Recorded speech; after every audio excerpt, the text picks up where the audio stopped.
Hello everyone, a warm welcome to all of you in the today's session on EduTap, and once again guys, a warm welcome to all of you to another important revision session for the RBI Grade B officer aspirants. And in this session we will be covering the top important MCQs for the schemes and reports. So guys, today we will be covering the schemes and reports from the month of May 2023 part 1. But before that, I want all of you to give me a thumbs up in the chat box if I'm audible and visible to all of you. So my dear friends, all of you are requested to just give a thumbs up in the chat box so that we can begin this particular session.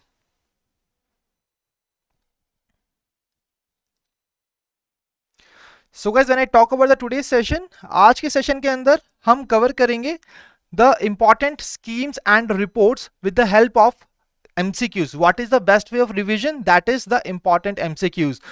हमने आज के हफ्ते में मई part 1 के basically काफी important चीजें की, GA, ESI, then we moved on to the RBI notifications, and today is the day on which we will be covering the schemes and reports, and these are basically for the month of May 2023 part 1. So guys, are you guys ready for the today session?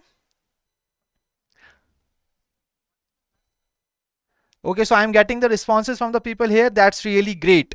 So guys, before starting the session, there is an important announcement for all of you that we are providing the comprehensive guidebooks to all of you, to the aspirants of RBI Grade B officer exam. So when I talk about these guidebooks provides you the definitive answers to your queries which pops up in your mind as an aspirant. It can be about the body in which you are targeting to enter into. For example, here you are targeting to enter into the Reserve Bank of India. So what is the role that RBI plays in the Indian economy? Then apart from that, what exactly are the questions which pops up in your mind regarding the exam? That is, what is the detailed syllabus, what is the eligibility criteria? So all such kind of information is being provided to you in this particular guidebook only. Now the third point can be regarding the preparation. So what are the different sources, what we are required to cover, then the PYQs. So everything has been mentioned very definitely in this particular guidebooks. And what are you waiting for? Kindly download these guidebooks from the link given in the description of this particular session. So guys, now let's get back to our session. So here guys, we will be first discussing the reports and indices. So let me tell you that today I will be using a different approach in order to cover this particular session. So जब हम बात करते हैं reports and indices की, so guys, let me tell you that in this particular session, first we will be just having a small brief regarding the session, regarding the report, and after that we will be solving their MCQs. Okay, so I hope that all of you are really ready for the today's session and really excited. So guys, let's begin this particular session with the very first report, as all of you are preparing for the Reserve Bank of India. So let's begin the session with the report which has been released by the Reserve Bank of India. And what is the name of that report? That is the report on currency and finance. ठीक है जी, तो currency and finance के ऊपर एक report recently release की थी reserve bank of India ने, which is its annual publication. And when I talk about what exactly the theme of the report was, it was towards greener and clean India. That means this particular report basically tends to talk little bit about the climate change that we are facing. और जब भी climate change होता है तो exactly क्या होता है? First of all, we are not aware about the unprecedented scale and the pace of climate change which is happening. Then due to the climate change, what we face, there are some macroeconomic effects which are basically the result of these climate change activities. Apart from that, these macroeconomic effects have some implications on the financial stability of the country, and now we require some policy actions to mitigate the climatic risks. So let me tell you that these are the different 4 dimensions as mentioned by me, that these are the 4 different dimensions which have been covered by this particular report. And when I talk about these particular dimensions, so let me tell you that India is basically having a target to become the net zero by year 2070. Okay, so we all know that India is basically having a target to achieve the net zero by 2070. Let me tell you that when I talk about the different expenditures that India makes for the climate change, that is to adapt the climate change, that is rupees 85.6 lakh crore, and that is basically by 2030 India has targeted to achieve. Okay, now whenever there is a climate change, there are some infrastructure gaps which are there, and due to these infrastructure gaps, when I talk about closing these gaps, we require green financing of around 2.5% of the GDP, and that too by year 2030. So guys, now quickly tell me that what exactly is the different what should be the energy mix of the country by 2071 in order to get the renewable energy. तो India का basically क्या target होना चाहिए for the 2070 to 71? What should be the energy mix for the renewable energy in the total part? That should be 80% as this particular report. So guys, that was the major brief about the report. Now let's move on to the very first question on the report. So all of you are requested to tell me the right answers to the question number 1. The question number 1 is here on the screen. The question is the report on currency and finance 2022-2023. So guys, quickly tell me what is the right answer to this question number 1. Is it the Ministry of Finance, Ministry of Statistics and Program Implementation, RBI, New Development Bank, and the State Bank of India? So guys, what is the right answer? Please tell me your answers in the chat box. And absolutely right, all of the people have told me the right answer. That is Reserve Bank of India. Absolutely right, RBI is the right answer. So guys, moving on to the important thing, guys, you can see here that it is an annual publication of the Reserve Bank of India, and it focuses on the challenges and opportunities of the climate change. When I talk about the theme for this report, it is towards a greener, cleaner India. Now guys, moving on to the next question. So here you have to tell me the total expenditure on printing banknotes in year 2021-2022. So quickly tell me guys, what exactly the total expenditure which is being made by the Reserve Bank of India on printing banknotes. Banknotes को print करने के लिए वो total expenditure कितना यहाँ पर लगाते हैं? That is what you have to tell me here. So what is that particular total expenditure? So guys, quickly tell me.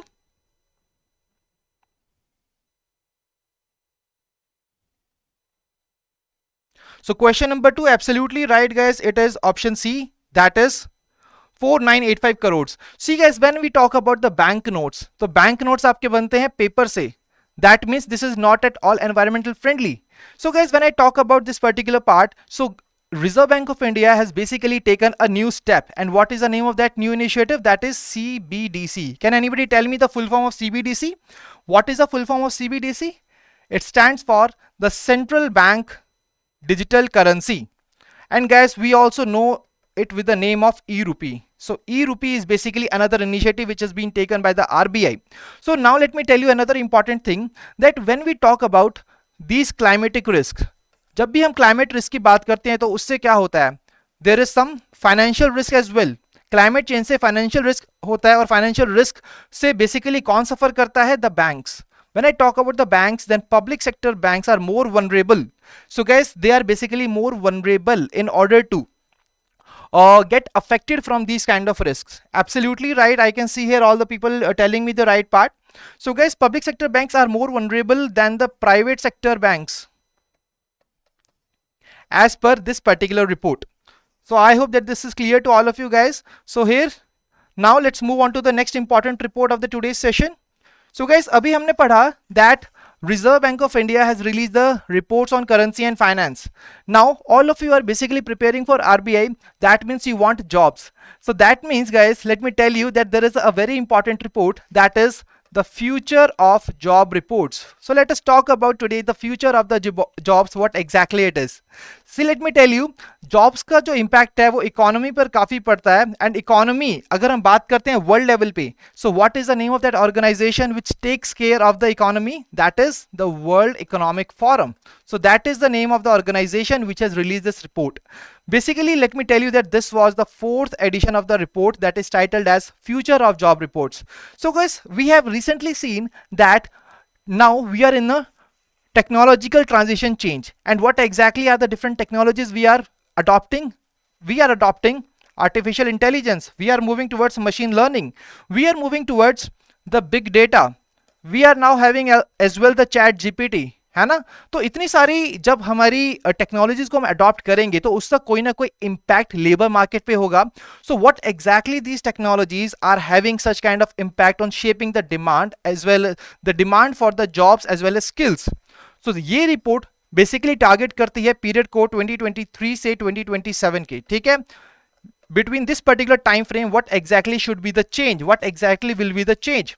Let me tell you that जब हम इन particular technologies को adopt करेंगे, that means we are getting more automated. So उससे क्या होगा, कुछ नई jobs create होंगी तो कुछ eliminate भी होंगी. So as per the report, when I talk about by 2027, the jobs created will be 69 million. And when I talk about the jobs eliminated, so guys, when I talk about the jobs eliminated, that will be 83 million. Absolutely right, it will be 83 million. So guys, these technologies which is having higher rate of adoption as per the report, they are big data and cloud computing, as well as the artificial intelligence. And when I talk about कि वो companies जो चाहते हैं कि हम कितना adopt करेंगे इसको, let me tell you that 42% of the total task which are there in the jobs by 2027 they will get automated by the companies, and ये कंपनीज की एक्सपेक्टेशंस हैं. So let's start with the very first question of this particular report. So here is the very first question guys. It is future of job report 2023. All of you are requested to tell me the right answer to this question. So guys, what is the right answer? What is the name of that body which releases this report? That is the World Economic Forum, which takes care of the world economy. ठीक है जी. So that is the biannual report which is released by World Economic Forum. Question number 3. The right answer is A. Next question. So which of the following sector will create most of the jobs in India? तो India के अंदर वो सबसे ज्यादा job कौन सी particular field है जो कि इसको क्रिएट करने वाली है? What is the right answer? Question number 4. So it is big data analytics which will be playing a major role. ठीक है जी. And when I talk about India, so guys, India की जब हम बात करते हैं, due to the adoption of these technologies, they have told that 2 million new digitally enabled roles are expected to be set up in India with the adoption of these particular technologies. So guys, before moving on to the next report, are you guys liking this way of covering these reports and indices? If yes, then please type yes in the chat box.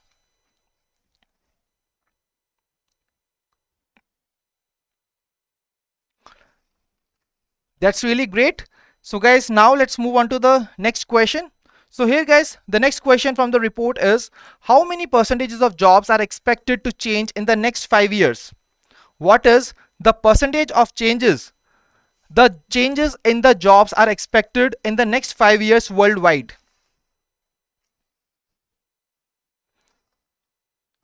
So what is the right answer to this question? It is option C, that is 23%. 23% is the changes that is basically required due to this. Okay. So here you can see 23% of jobs worldwide are expected to change in the next 5 years. Creation कितनी होगी? 69 million. We have already covered this. और eliminate कितनी होंगी? 83 million jobs. Absolutely. When we talk about India, in India 22% of jobs are expected to change in the next 5 years. Okay. So guys, now we have basically talked about the jobs. जब हम बात करते हैं job की, तो job का basically impact हमने पढ़ा किस पर होती है? इकोनॉमी पे होता है. Economy have a major impact whenever we are having a good amount of job. सभी की अच्छी जॉब होगी तो इकोनॉमी बूस्ट करेगी. इकोनॉमी का जो पोटेंशियल है, रियल पोटेंशियल हमें देखने को मिलेगा. ठीक है. तो क्यों ना हम बढ़ें और देखें what exactly is the regional economic outlook. And when we talk about the region, so today we will be focusing on the region of Asia and Pacific. तो एशिया पैसिफिक की रीजन बात करते हैं सबसे पहले. जब हम बात करते हैं इकोनॉमी की, तो across the world, what is the name of that particular organization which focuses more on the economy, which gives the data regarding the economy कि कितना GDP growth rate होगा, what exactly will be the retail inflation? The name of that particular part is IMF, that is International Monetary Fund. और जब हम बात करते हैं इस एशिया पैसिफिक रीजन की, then in this particular region, what is the name of those two countries which will be having the largest impact? That is India and China. These are the two largest emerging market economies. So when I talk about the growth rate of the Asia Pacific region, for 2022 it will be 3.8%, and for 2023 it will be 4.6%. Okay. So do you guys remember this particular details, that the growth projection for the Asia Pacific region for 2022 it will be 3.8%, and for 2023 it will be 4.6%. When I talk about India, for India it is going to be, for 2023 it will be 5.9%, and for 2024 it will be 6.3%. Okay. So that is the right answer. So guys, now let's move on to the questions. Let's revise that whether you have retained the data or not. So here is the very first question. The question is on the Regional Economic Outlook Asia Pacific report, which is being released by International Monetary Fund, and you have to tell me that China and India will contribute around how much to global growth in 2023. अगर हम बात करते हैं global growth की, तो उसके अंदर कितना ये basically अपना contribution करने वाला है, that will be 50%. और जब हम बात करते हैं पूरे एशिया पैसिफिक रीजन की, that will be contributing 70% to the global growth, and that is what the right answer to this particular question is. I can see here in the chat box that all the people are telling me the right answers. Neetu, Ayushi, Nilesh, Tapan and Neetu, Swati, everybody is giving me the right answer. Well done, guys. So guys, now let's move on to the next important report. So now we have just covered the regional economic outlook, but what about the world? तो world के बारे में जब हम बात करते हैं तो वर्ल्ड का इकोनॉमिक आउटलुक क्या है? Let me tell you that recently the world economic outlook was being released, and once again what is the name of that organization which releases this report? This is IMF, that is International Monetary Fund. Okay, so when we talk about the International Monetary Fund, it has released the World Economic Outlook, which was having a particular theme, and it was World Economic Outlook, a rocky recovery. That is another very important report that you have to cover from the exam point of view. तो जब हम बात करते हैं इस report की, तो ये वाली रिपोर्ट भी हमें बताती है ग्रोथ रेट. तो जब हम बात करते हैं globally, what will be the growth rate for 2023? The growth rate will be 2.8%, and for the 2024 the growth rate will be 3.0%. That means the growth rate is increasing. Okay, when we talk about India की जब हम बात करें तो for the 2023 what is the growth rate? It is 5.9%. and when I talk about for 2024, so guys, when I talk about 2024, what will be the India's growth rate? Can anybody tell me in the chat box what will be the growth rate of India for 2024 as per this report? So I'm talking about the 2024. Absolutely right, it is 6.3%. so that is going to be basically this particular thing. ठीक है, तो 6.3% will be the India's growth rate for the year 2024. Absolutely right, Swati, Ayushi, Bruce, Mehak, everybody is giving me the right answer. So guys, now let's move on to the very first question from this report. The question is on the World Economic Outlook. We have already discussed that it is being released by IMF. Now are you guys ready to tell me the right answer? What is the right answer? It is basically what is the projected global growth rate for 2023. You have to tell me global growth rate. Global growth rate कितनी थी 2023 के लिए? We have already covered this. That is option C, that is 2.8%. when I talk about the 2024, what it is 3.0%. okay, very good, all of you are giving me the right answers. Moving on to the next question. So what is the projected India's growth rate for the year 2023? India की growth rate कितनी होगी for period 2023?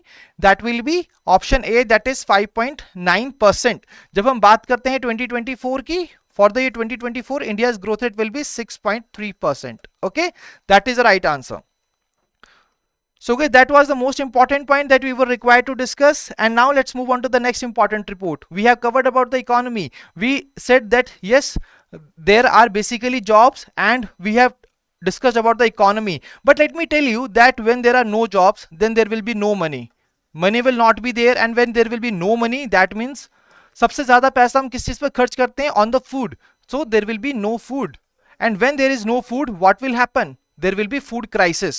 So guys, when I talk about that why exactly food crisis is really a very very serious concern, because in year 2021, let me tell you that total 193 million people face acute food insecurity, and when I talk about 2022, this number increased to 258 million.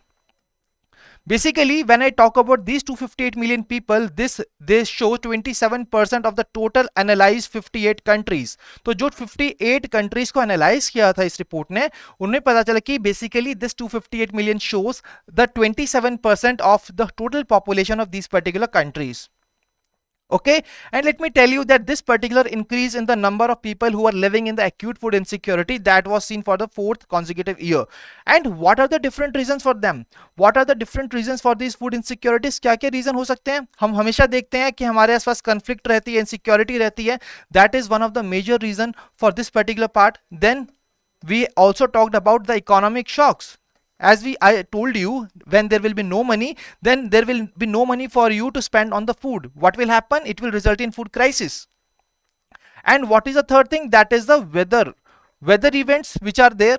So guys, when I talk about the economic shocks होती है food insecurity, and let me tell you that it has basically increased from 21 to 27 countries as per the report. And what is the name of that report which we are talking about in this particular question? That is the Global Report on Food Crisis 2023.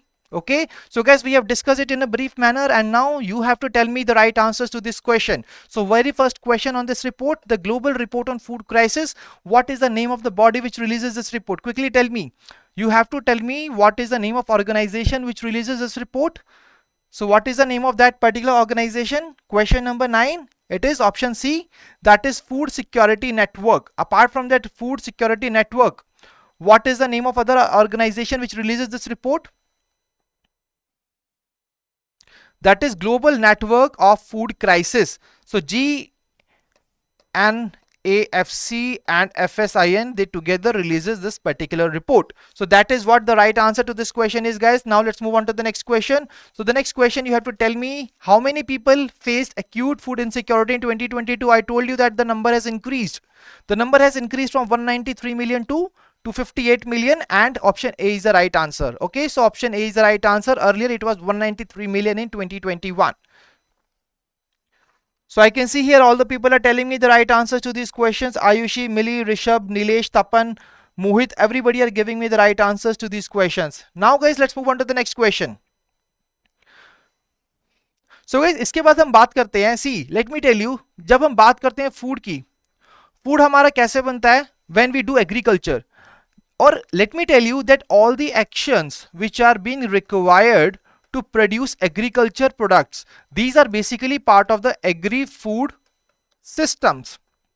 Okay, and when I talk about this system, they encompasses primary production of the food as well as the non-food agricultural products. It includes the food storages, aggregation and other such kind of activities.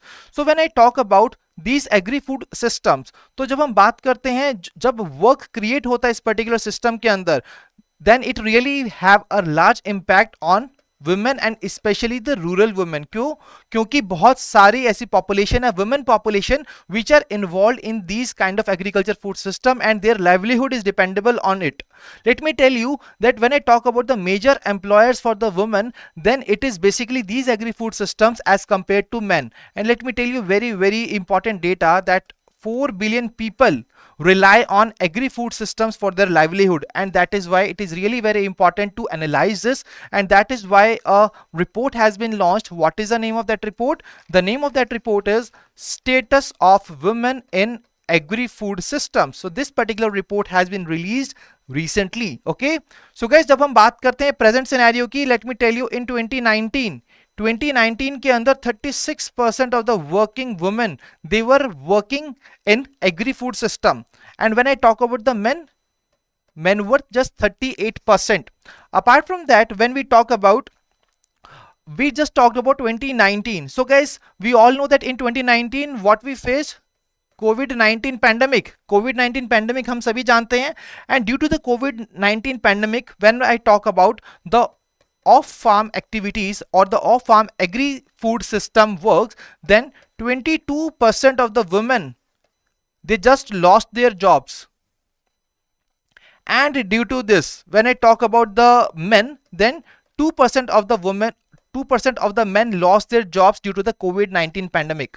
And guys, we often see always that there is a gender gap, and this particular report says when we close the gender gap in this particular agri-food security environment, that when I talk about this, then it is really going to improve the global GDP. See guys, I'm not talking about the GDP of just one country. Global GDP आपका 1% से increase कर जाएगा. That is really a very big number. And what is the value will be? That is just close to $1 trillion US, and that is really a very important thing that all of you are really required to remember from the exam point of view. So guys, here is the very first question from this report. The report is the Status of Women in Agri-Food System, and you have to tell me that what is the name of the organization which releases this report. Quickly tell me option A, B, C, D, E, what is the right answer? You have to tell me the name of the organization which basically releases this particular report? So the name of that organization is Food and Agriculture Organization, which releases this particular report, that is status of women in agri-food systems. Next question, guys. So here when I talk about this particular question, you are required to tell me the percentage of women who are working in the agri-food system. I told you what is that particular percentage. The percentage of people, the percentage of women who are working in agri-food systems are 36%. So here you can see, guys, 36% of the working women are there and 38% of the working men are in the agri-food system as of 2019. जब हम बात करते हैं southern Asia की, then 71% of the women in the labor force work in the agri-food system versus 47% of men in the particular part. Okay, and globally जब हम बात करें तो 22% of the women lost their jobs due to the COVID-19 pandemic, and when I talk about men, तो 2% men compared with that 22% of women basically lost their jobs. Okay, so guys, next question. Here you have to tell me that what exactly will be the change in the global GDP. So here the question is closing the gender gap in the farm productivity and the wage gap in agri-food system employment. It is going to increase the global GDP by how much percentage? कितना percentage change आएगा? That is 1%. So guys, it is basically 1%. That is the right answer. That is nearly US $1 trillion. Okay, so gender equality is once again essential for achieving the sustainable goal number 2. How many sustainable goals we have? We have 17 sustainable goals, and by which year we are targeting to achieve them? By 2030. That is the right part. Okay, so guys, now let's move on to the next question. So guys, अगला question, जब हम बात करते हैं अगली report की, अभी हमने बात की वुमेन्स की, अगर वुमेन्स को प्रॉपर फूड नहीं मिलता है तो उससे क्या होता है? मेडिकल हेल्थ इश्यूज आते हैं, and that will always have an impact on the future generations. And when I talk about the concern which is rising over the future generation, what is that? That is the issue of preterm birth. So guys, that is the issue of preterm birth of the children. And what exactly is that? When baby is born 37 weeks after the pregnancy, that is called a preterm birth. And why exactly this is an issue? Why I am saying that this is an issue? Because when I talk about the under 5 years of age mortality of the children, then world's largest cause of death among these particular children is this preterm birth only. Let me tell you that the preterm birth rate in 2010 was 9.8%, and it increased to in 2020 9.9%. So that is why in this decade we require some actions to be taken to resolve the issue of preterm birth. So guys, what are the name of those organizations? What exactly will be the name of the organization which will be releasing this report? So guys, it is very easy. See, when I talk about health, so overall on the world level, what is the name of that organization which works for health? That is WHO. So when I talk about the other particular organization, the organization which works for the children, what is the name of that organization? That is UNICEF. When I talk about the other partnership, then it is Partnership for Maternal, Newborn and Child Health.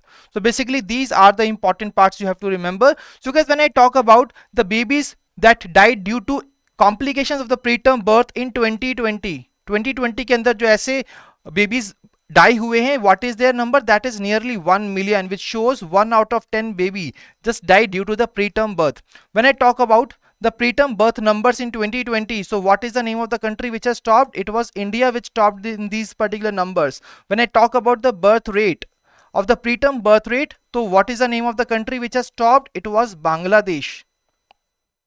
Okay, so guys, we have discussed this particular report in a brief manner, and now this is the time to revise this report with the help of the MCQs. And the very first question here from this report is here on the screen. The name of the report that we're discussing was Born Too Soon, Decade of Action on Preterm Birth. So guys, you have to tell me the name of the organization which has collaborated with WHO and UNICEF in order to release this report. I just told you the name of that particular organization. What is the name of that organization? That is That is option B, that is PMNCA, that is Partnership for Mental, Newborn and Child Health. That is option B to the question number 14. This is the right answer. Okay, so guys, here you can always see that this particular report analyzes the preterm births across the world and it suggests the changes to healthcare systems. So guys, now let's move on to the next question. You have to tell me the number of babies that born preterm in the year 2022. तो कितने ऐसे बच्चे पैदा हुए हैं which were basically preterm births? What was that number? That was 13.4 million. The number. So here guys, you can see here that globally 13.4 million babies were born preterm in year 2022. When I talk about the whole decade, that is 2010 to 2020, what was that number? It was 152 million. So 152 million was the total number of the people, the number of babies that basically born preterm from the decade of 2010 to 2020. Next question. So guys, here you have to tell me that which one of them is not included in the 4 C's which increases the threat for the most vulnerable women and babies as per the Born Too Soon Decade of Action on Preterm Birth report. तो ये report basically 4 C's basically mention करती है, आपको बताना इसमें से वो कौन सा सी है which is not a part of it. Conflict, climate change, carelessness, कोविड-19 pandemic and the cost of living crisis. What it is option C, that is carelessness. And what are these 4 C's? This include conflict, climate change, COVID-19 pandemic, cost of living crisis. So these are the 4 C's which are being mentioned by this particular report. Next question. So estimated preterm birth numbers in India. So guys, जब हम बात करते हैं India की, तो India के अंदर कितने ऐसे preterm births से, let me tell you कि इंडिया 4th नंबर पे है in terms of preterm birth rate. But when I talk about the preterm birth number, तो उसमें India is on the top. जब हम बात करते हैं बर्थ रेट की, तो टॉप पर है बांग्लादेश, इंडिया की रैंक है 4th पोजीशन. Okay, so guys quickly tell me what is that number. That number is 30.16 lakh. That is the right answer. Okay, 30.16 lakh is the right answer. So estimated birth rate अगर हम बात करते हैं preterm babies का, that was 13%. Next question. So which one of the following countries do not find mention in the top 5 list for preterm birth rate? तो बात हो रही है preterm birth rate की. So वो कौन सी कंट्री है which was not the part of this? We can see here it states India, Afghanistan, Pakistan, Bangladesh, South Africa. What is the name of that country? That is Afghanistan. Afghanistan is not the part of it. What are these top 5 countries? These are Bangladesh, Malawi, Pakistan, India and South Africa. So these are the 5 countries which were part of this particular, these were the top 5 countries having the highest birth rate. So guys, now next question is the very basic question that I just discussed while starting this report. What does preterm birth signify? What does preterm birth signify? What is the right answer to the question number 19? So basically it is the babies which are born alive before 37 weeks of pregnancy, and that is the right answer. Right answer to the question number 19. And when I talk about the preterm birth rate, it was 9.8% in 2010 and it increased to 9.9% in 2020. That means there was an increment of 0.1% in the past 1 decade, that is from 2010 to 2020. That is the right answer. So guys, now we have just covered about the economy, we have covered about the jobs, we have covered about the climate change impacts. ठीक है, we have covered about the health part. So जब ये सारी facilities हमें नहीं मिलेंगी, so what will happen? Food security नहीं है, jobs नहीं है, पैसा नहीं है, तो उससे क्या होगा? लोग एक जगह से मूव करके दूसरी जगह जाना शुरू करेंगे. That means it will lead to internal displacements. And what exactly is one of the major role behind that? That is once again food insecurity. Let me tell you that why exactly the internal displacement is once again a very serious issue across the world. The reason behind that is globally 71.1 million people were internally displaced by the end of 2022, and you will be surprised to know that just in the year 2022 there were total 60.9 million new internal displacements.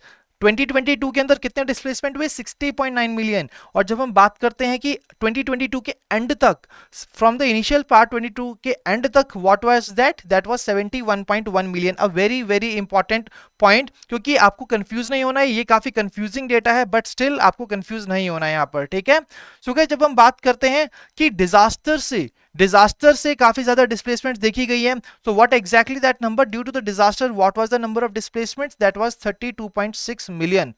और जब हम बात करते हैं सबसे ज्यादा highest displacement due to disaster, it was seen in which country? That was Pakistan. Okay, when I talk about the displacements due to the conflict and violence, what exactly is that number? Conflict and violence से कितने होती हैं? That is 28.3 million. And when I talk about Ukraine, तो Ukraine से कितने million लोग internal displace हुए हैं? That is 17 million. A very important point, guys. Now when I talk about this particular India related data, तो India के अंदर disaster से बेसिकली 2.5 मिलियन लोग इंटरनली डिस्प्लेस हुए हैं, and India was the fourth largest disaster displacement country across the world. जब हम बात करते हैं एवरेज डिस्प्लेसमेंट की in the last 7 years, what exactly it was 3 million annually in India. Now guys, we were talking about the internal displacements. तो basically इस report के अंदर क्या किया जा रहा है? What they are doing? They are basically monitoring the internal displacement. So what will be the name of the body that will monitor the internal displacement? That is Internal Displacement Monitoring Center. That is the right answer. That is the name of the body which releases this report. So here guys, the very first question, the question is regarding the organization which releases this report.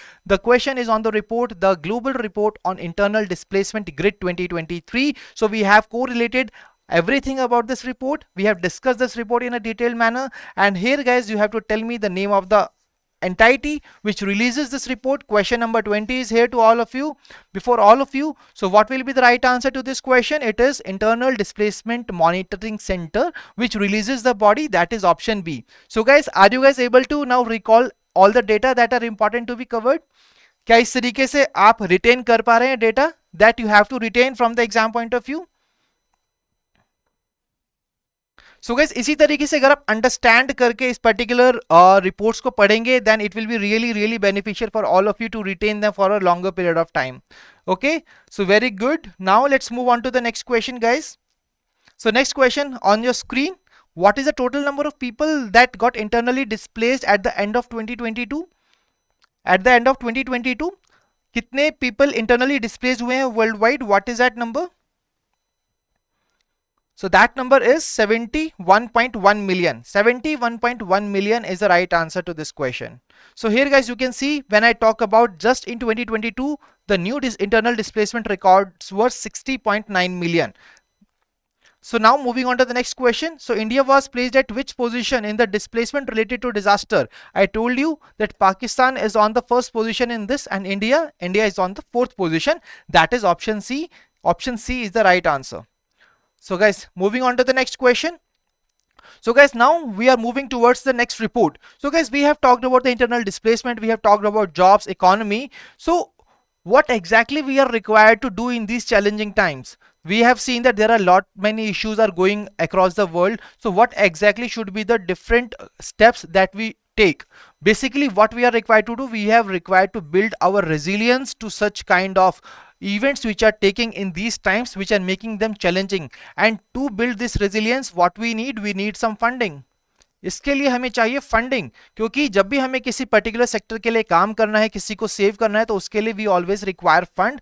And that is why the report has been released, that is ADB annual report 2022 building resilience. So guys, जब हम बात करते हैं Asian Development Bank की, ADB कि अगर हम बात करते हैं, it is headquartered in Manila, Philippines, and the president of the ADB is Masatsugu Asakawa. So यहाँ पर इंटरनेशनल ऑर्गेनाइजेशंस के चीफ्स के नाम भी आपको याद रहने चाहिए from the exam point of view. So when I talk about this particular ADB report, तो गाइस एडीबी एनुअल रिपोर्ट बताती है, when I talk about the total commitments of the ADB to the 40 countries. When I talk about the total commitment of these ADB to the 40 countries across the world, it was 31.8 billion US dollars. When I talk about to the Asia Pacific region, Asia Pacific region की बात करते हैं तो it was 20.5 billion dollars. Okay, so guys, जब हम बात करते हैं वो कंट्री जो सबसे ज्यादा फायदा उठा रही है इन सभी एडीबी फंडेड प्रोग्राम्स का, we talked that Pakistan was on the top in the disaster internal displacement. So Pakistan is once again the country which is getting the largest recipient, who is the largest recipient of ADB funded programs in 2022. So when I talk about the other commitments for for example we talked about the climate, तो ADB का यहाँ पर climate commitments भी है to the world, and when I talk about the total climate mitigation commitments of ADB, it is 6.7 billion US dollars, and they are targeting to reach, they have a cumulative target of reaching in 2019 to 2030. What exactly that number is? That is 100 billion US dollars. Okay, so that is what another important point you have to remember from the exam point of view. Okay, so we have also talked about the food security. तो food security के लिए क्या उनकी commitment है? That is 3.7 billion US dollars. When I talk about the gender equity, I told you it will lead to increase in 1% in the global GDP. So when I talk about the gender equity, 97% of the total efforts of the ADB were in the same direction. So here guys, here is the very first question from this particular report, and you have to tell me what exactly is the right answer. You have to tell me the country which was the largest recipient of ADB funded programs in 2022.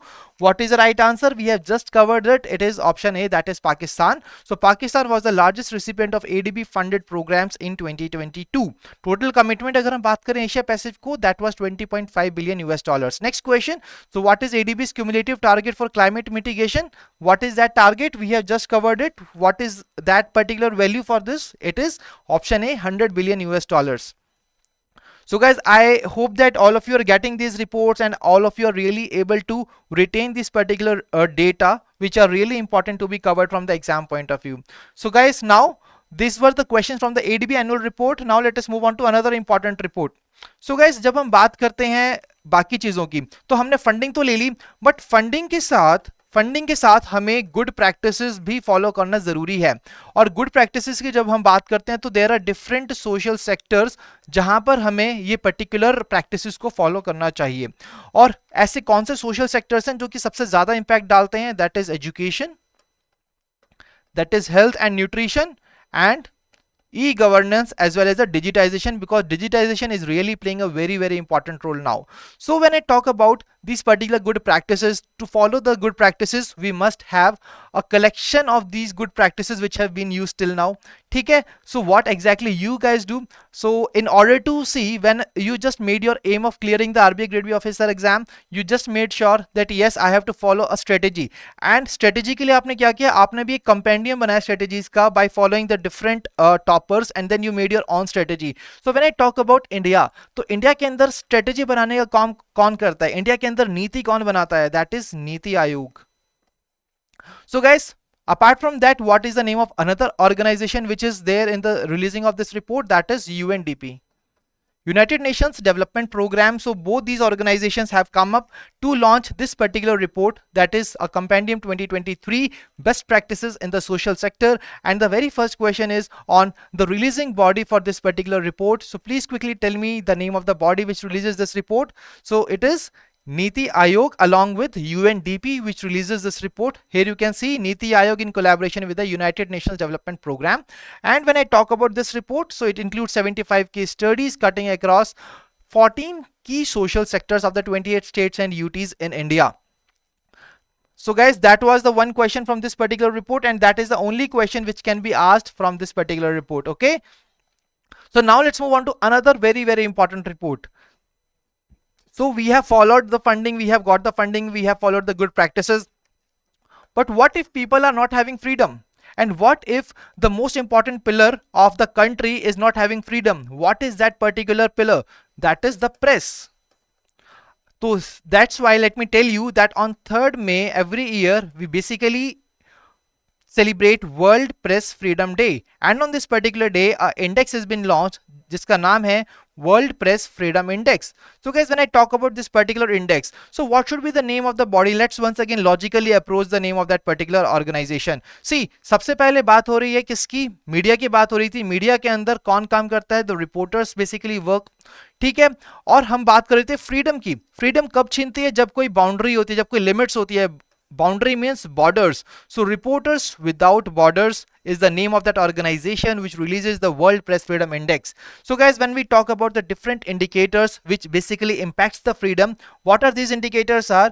These are political, legal, economic, socio-cultural, as well as the safety. So guys, but these are not the most important points that you have to remember. There is one very important point that you have to remember from this report, that is what is the name of the country which was the top performing nation in the World Press Freedom Index, and what was the India's rank. So guys, when I talk about the country which was the topper in this particular index, what is the name of that country? Absolutely guys, I can see here in the chat box all of you are giving me the right answer, that is Norway. When I talk about India, so what was India's rank? India's rank was 161. When I talk about India's rank in the previous edition, so let me tell you, India slipped by 11 places. That means India's rank in the previous edition was 150. So India has now shifted from problematic to the very bad category. Okay, so guys, now here is the very first question from the report. So quickly tell me the right answer. So which of the following organization had recently released World Press Freedom Index? So guys, world press freedom index इसमें से कौन सी organisation है जिसने इसको release किया है? That is reporters without borders. That is the right answer. It is being published on world press freedom day, that is celebrated on 3rd May. तो guys यहाँ पर आप उसका थीम भी याद कर सकते हैं. What is the theme? It is shaping a future of rights, freedom of expression as a driver for all other human rights. So guys, that is the right answer. Option B, absolutely right. It is option B. Moving on to the next question. So here guys, the next question is on India's rank. So but what exactly it is talking about? It is talking about rank in the year 2022. Just you can see here guys, in the question it is saying that India's rank has deteriorated to 161 in the year 2023. India's rank for the present edition was 161, but what was India's rank in the 2022? What was India's rank? It was 150. That is option C. We have just covered the same. And the reasons behind the fall, what were these? That is violence against the journalists and the politically partisan media in India. That was why this particular India's rank has just got slipped. So guys, the next question is regarding the 5 contextual indicators on which the index ranking is based. You have to tell me, you have to identify that which one of the following are not one of these indicators. तो वो कौन सा indicator नहीं है ये आपको बताना है चैट बॉक्स के अंदर to the question number 28. So please tell me the name of those indicators which are not a part of this particular index. What are these? I already told you what were these 5 indicators. So what is the name of that indicator which is not the part? That is censorship. Censorship is not the part of this. So what are the 5 contextual indicators? These are political, legal, framework, economic, socio-cultural and safety. So these are the 5 indicators which has been used to assess the countries by the World Press Freedom Index. So guys, now we have covered the most important 28 questions from the reports, and now let's move on to the another report which is here on the screen. So next report is ICE annual report. So quickly tell me the name of the body which releases this report. You have to tell me the name of the organization which releases the ICE annual report. That is the question from the very first dimension of the reports and indices, and the name of that particular organization which releases this report is US Immigration and Customs Enforcement. That is the right answer. So this was released by US Immigration and Customs Enforcement. And the number of students from China and India made Asia the most popular continent of origin. So that was the major important finding of this report. Now let's move on to the next important report. Question number 30. The question is on India Internet Report 2023. So this report has been released by Nielsen, and as per the report, you have to tell me that how many active internet users are in India as of December 2022. So you all know we are basically a very internet dominating country. We are using the internet a lot. So quickly tell me what is that number of the active internet users of internet in India? It is 700 million. So 700 million is the right answer. So here you can see India had over 700 million active internet users. Urban India की बात करते हैं, there were 295 million users.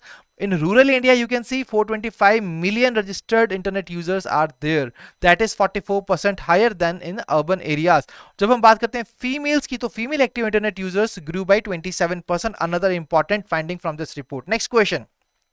So next question is on the study on retail loans which has been released by Equifax and Andromeda.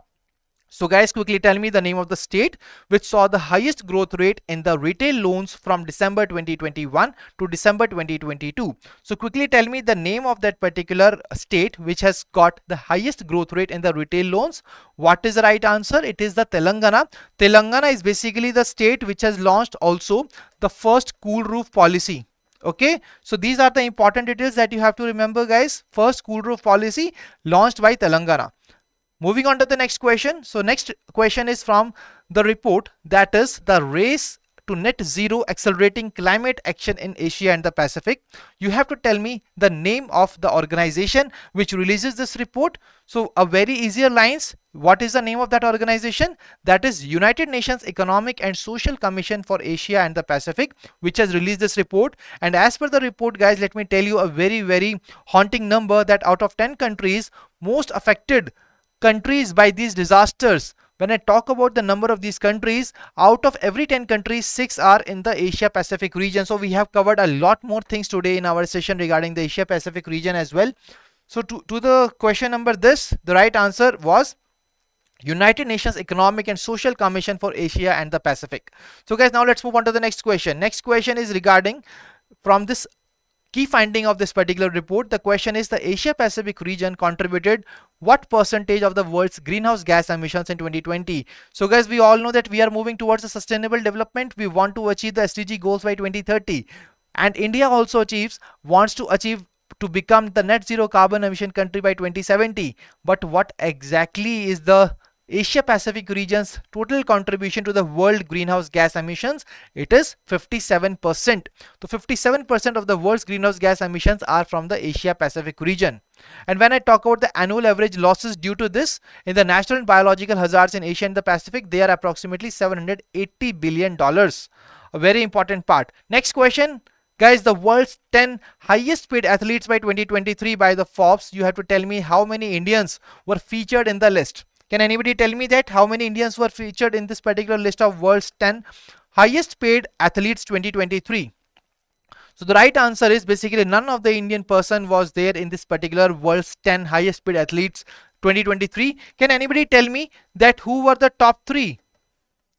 Top 3 athletes कौन से sport से associate करते हैं? कोई मुझे बता सकता है चैट बॉक्स के अंदर? Can anybody tell me in the chat box what exactly was the sport from which the top 3 contenders were there in this particular list? So basically they belong from the world of football. So here you can see the top 3 were Cristiano Ronaldo, Lionel Messi and the Kylian Mbappe, and all 3 are the footballers who were in the top 3 parts. Absolutely right. I can see here all the people are telling me the right answer. So guys, now we have covered the reports. So are you guys now able to retain all the important data regarding the reports? We have just covered the May 2023 part 1 of the reports.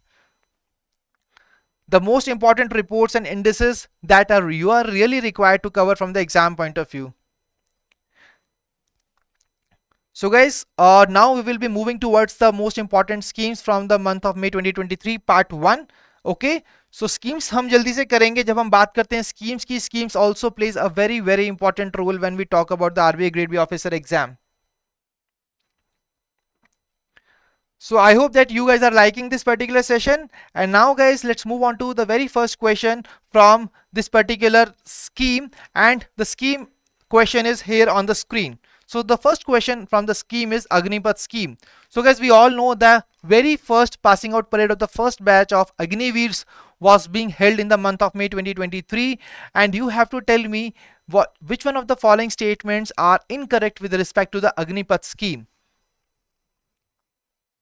So Sakshi is saying feeling more confident. That's really great, Sakshi. And that is what I want from all of you guys, that yes, you feel confident whenever you are appearing any kind of session in any test, because the confidence really makes a very important part. So guys, the very first question is from the Agnipath scheme. You have to tell me which one of the following statements are incorrect with respect to the Agnipath scheme. The very first statement is talking about the age limit of the scheme, that is 17.5 years to 23 years. Second statement is talking about the Seva Nidhi package, that will be equal to 11.71 lakh to be provided on exit. So guys, when I talk about the third statement, it says non-contributory life insurance cover of 48 lakh will be provided, and up to 25% of each batch of the Agniveers will basically enrolled to the regular cadre of the armed forces. So what is the right answer to this question? It is option A, which is the incorrect. So all the people who have given me option A is the right answer, kindly add +1 to your marks in the today's session. And guys, what exactly is the wrong part in the option 1? what exactly is the wrong part in the statement here? It says age limit for the scheme is 17.5 to 20 years, but let me tell you that it is only 17.5 to 21 years. The 23 was just only for the first batch of the Agniveers. Okay, so it was only for the first batch of the Agniveers. So here guys, you can see the Agnipath scheme. You can see 17.5 to 21 years it should be there. We have already covered the tax-free Seva Nidhi package, which will be equal to 11.71 lakh, and there will be a non-contributory insurance cover of rupees 48 lakh that will be provided, and 25% of the each batch will be enrolled in the regular cadre of the armed forces. Now guys, you have to tell me that in which year this particular scheme was being launched. See, only these kind of details are not just sufficient to be covered from the exam point of view. So guys, when I talk about the Agnipath scheme was basically launched in year 2022. As we just talked that it is related to the defense of our nation. So what is the name of the ministry that will be the nodal ministry for this particular scheme? That is Ministry of Defense. And who are these Agniveers? Ye Agniveers kaun hai? So all the people, all the youth that will be selected under the scheme, they will be called the Agniveers. Okay, so they will be called the Agniveers. And when I talk about the total engagement period, what will be the total engagement period of these Agniveers? That is 4 years. So guys, we have covered the most important part. Now let's move on to the next question regarding the Agnipath scheme. So basically this question is regarding the one-time ex gratia, and you have to basically identify that which of the following is not correctly mismatched. यहाँ पर आपको कुछ options दिए गए हैं ABC. Let me tell you that इस तरीके के questions exam में आते हैं, ठीक है? तो ABC यहाँ पर 3 options दिए गए हैं. आपको मुझे बताना है कि इसमें से वो कौन सा option है जो कि correctly matched नहीं है. 50% when we talk about the percentage of the disability. So guys, when we talk about the percentage of the disability, so 50% of the disability अगर है तो 15 लाख का कंपनसेशन मिलेगा, 75% है तो 29 लाख का, 100% है तो 44 लाख का. So which statement is incorrect? So it is option D, that is only statement B is basically incorrectly matched. So what exactly are the correct part? So for the 50% disability, there will be 15 lakh ex gratia. For 75% disability, how much? It will be rupees 25 lakh ex gratia. When I talk about the 100% disability, there will be rupees 44 lakh ex gratia that will be provided to these Agniveers under the Agnipath scheme. Okay, so guys, now let's move on to the next question. So here, what is the demand of the question? You have to identify the correct statement with regard to the Agnipath scheme. So here guys, this particular question, when I talk about this question, it is on some other different lines. Okay, so you have to tell me the very first question, but the very first statement is regarding the monthly pay. So what will be the monthly pay that will be provided during the 4th year of service? The 4th year of service, that will be rupees 40,000. Next statement says 10% of the monthly pay will be deducted towards contribution to Agniveer Corpus. Agniveer Corpus के लिए 10% monthly pay deduct की जाएगी. Next question says ex gratia of rupees 44 lakh in the case of death attributable to the service. So you have to identify the correct statement with regard to the Agnipath scheme. So quickly identify the correct statement from these 3 statements which are mentioned here. So what is the right answer? Option B is the right answer. That is, both option A and C are absolutely correct, but there is some issue with the statement B. What is the incorrect part? See, it says that 10% of the monthly pay will be deducted, but let me tell you that what exactly should be the correct percentage here? That should be 30%. 30% of the monthly pay will be deducted towards a contribution to the Agniveer Corpus. तो Agniveer Corpus के लिए कितना monthly pay deduct होगा? 30% deduct होगा, ठीक है? Additional ex gratia 44 lakh होगा, but only in the case of death which is attributable to the service. So only these will be the conditions for this particular part. Okay, so guys, now let's move on to the next question. So अभी हमने बात की defence की, तो यहाँ पर हमने defence को तो मजबूत कर लिया, but what about the cyber security of India? And for that we have another important initiative, that is cyber Surakshit Bharat initiative. So guys, cyber Surakshit Bharat initiative की यहाँ बात हो रही है. आपको क्या करना है? आपको आइडेंटिफाई करनी है correct statement which are mentioned here. So 3 statements are mentioned here. Quickly go through these statements. Tell me what which one of the following statements are the correct with regard to the cyber Surakshit Bharat initiative. सबसे पहली statement है, it operates on the principle of awareness, education and enablement. CISO's deep dive training was launched in 2018 under this scheme. The implementation is done by ministry in association with the Invest India. So what is the name of that? What is that statement which is correct with respect to Cyber Surakshit Bharat initiative? It is option A, that is both A and B are correct. But what exactly is the incorrect part? Regarding the statement C, I have circled it. It says implementation is done by ministry in association with Invest India. So guys, it is not the Invest India, it is basically NEGD. NEGD stands for National E-Governance Division. So guys, when I talk about this particular scheme, this scheme was launched in year 2021.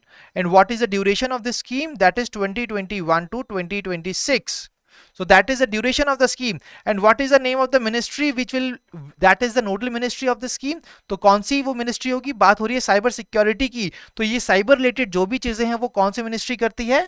That is ministry of electronics and information technology. That is the name of the ministry which works for this.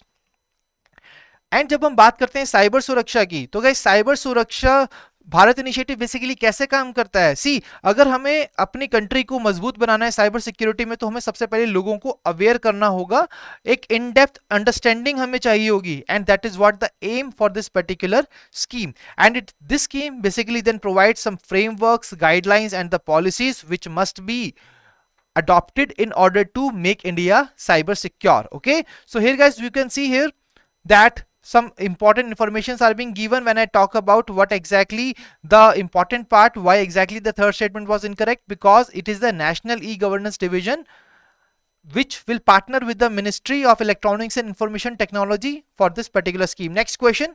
So guys, now moving on to the next particular question. Next question is regarding the Deep Ocean Mission. So guys, अगली scheme है deep ocean mission की. So quickly tell me what is the right answer to this question. What is the financial outlay of the Deep Ocean Mission? Question number 5. It's option A, option B, option C, option D and option E. What is the right answer to this? It is option C, that is 4,077 crore rupees. That is the right answer. That is the financial outlay of the Deep Ocean Mission. So here you can see guys, the Deep Ocean Mission, you can see the total financial outlay is 4,077.0 crore. And when I talk about the estimated cost for phase 1, that is 2021 to 2024, that is 283.4 crore. ठीक है जी, तो ये एक important scheme है जो आपको पता होनी चाहिए, and that was recently in the news. So guys, next question is regarding the objectives of the Deep Ocean Mission. So guys, Deep Ocean Mission की objectives, please tell me which one of the following are the objectives of the Deep Ocean Mission. First statement says regarding the development of underwater vehicles and underwater robotics. Statement B says providing ocean climate change advisory services. Third statement says identifying technology innovations and conservation methods. So guys, let me tell you that all of the above are basically the objectives of the Deep Ocean Mission. You can see here that what are the different objectives: to address the issues arising from the long-term changes in the ocean. Then we have to develop technologies for the deep sea missions, to develop underwater vehicles and underwater robotics, to provide ocean climate change advisory, and some other important objectives of the mission have also been mentioned here. Now guys, moving on to the next question. Next question is, you have to tell me that which one of the following is not a component of the Deep Ocean Mission. Deep Ocean Mission का कौन सा component नहीं है? Option A, to creating awareness. Option B, Deep Ocean Survey. Advanced Marine Station for the ocean biology. So guys, when I talk about the components of the Deep Ocean Mission, it is basically the option D, which is not the component of Deep Ocean Mission, that is development of the coastal lines. So guys, here from this particular part, you can see here that the development of technologies for the deep sea mining and manned submersible, development of ocean climate change advisories, then creating awareness, technological innovation for exploration and conservation of the deep sea biodiversity. These are basically the key components for this particular Deep Ocean Mission. So guys, now let us move on to the next important scheme. The next important scheme is here on the screen. So the question is regarding the employee state insurance scheme. So guys, अभी हमने बात की थी defence की, हमने बात की cyber सुरक्षा की, उसके बाद हमने डीप ओशन मिशन की बात की. Now the scheme here is the employee state insurance scheme. That means अगर कुछ भी होता है हमारे एम्प्लॉय को, तो उसको प्रोटेक्ट करने के लिए from the different incidents, it can be the incident regarding the sickness, it can be incident regarding maternity, death, disability, तो इससे प्रोटेक्ट कैसे किया जाएगा? With the help of the scheme that is employ state insurance scheme. And in this question you have to go through these statements and identify the correct statement with respect to ESI scheme. So guys, पहली जो statement है, this is regarding the wage limit under this particular scheme, that is 21,000 per month, and for the people with disability it is 25,000 per month. For the statement B, it says that 1/8 share of the cost of medical benefits will be borne by the state governments. Statement C says that scheme is financed by contributions from the employers and employees. Okay, so guys, quickly tell me what is the right answer to this question. Which one of the following are correct with respect to the ESI scheme? So here guys, option D, all A, B and C are absolutely correct. So आप देख सकते हो existing wage limit जो है that is ₹21,000 per month और 25,000 per month है person with disabilities के लिए. तो ये याद रखिएगा, ये काफी इंपॉर्टेंट पॉइंट है that you have to remember, because these kind of numbers can be tweaked in the exam and that's where the examiner can trick you in this particular exam. ठीक है, तो 1/8 share of the cost of medical benefits will be borne by the state government. We have already covered it, and this will be done within a per capita limit of ₹1,500 per insured person per year. जब हम बात करते हैं कि इस particular scheme के लिए जो कंट्रीब्यूशन होगा उसको फाइनेंसिंग किसके थ्रू की जाएगी, that is from employers as well as employees. Employees contribution की बात करें that will be 3.25% of the wages and 0.75% of the wages. So guys, when I talk about this particular scheme, अब हमने important details discuss की है about ESI scheme, but let's discuss some other important details as well. Let me tell you that this particular scheme was launched in 1952 के अंदर इस scheme को launch किया गया था.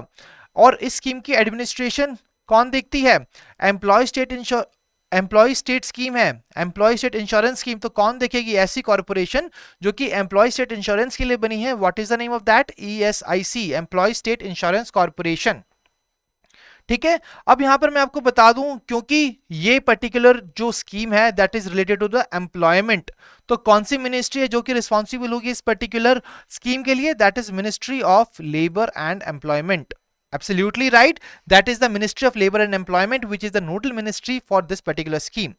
Now why exactly this scheme was in the news? Because this scheme was recently notified, and let me tell you guys that this scheme is being notified in all the states as well as the union territories, but there is just one union territory in which it has not been notified. Can anybody tell me the name of that particular union territory where it has not been notified? The ESI scheme is not notified in that particular union territory. What is the name of that union territory? So I'm waiting for your responses. Guys, quickly tell me the name of that union territory where it is not notified. It is Lakshadweep. Lakshadweep के अंदर ये particular scheme notified नहीं है. ठीक है जी. अब जब हम बात करते हैं एप्लीकेबिलिटी की, तो वो कौन कौन से ऑर्गेनाइजेशंस है जो एप्लीकेबल है? So let me tell you, all non seasonal factories which are employing 10 or more people in there, basically they are applicable for this. And what are the different kind of social security benefits that this particular scheme is providing? So total 6 benefits are there, that is regarding the medical, sickness, maternity, disablement, dependence and the other benefits. Other benefits कैसे हो सकते हैं? That is the funeral expenses and the confinement expenses. Okay, so these are the different kind of benefits that will be provided under the scheme. So guys, now let's move on to the next question. So employees in receipt of a daily average wage up to dash amount are exempted from the payment of contribution. तो वो कितनी उनकी होनी चाहिए ये particular veg per day जिससे वो exempt हो जाएं for the contribution under the ESI scheme? What is that contribution? Question number 9. So guys, quickly tell me the right answer.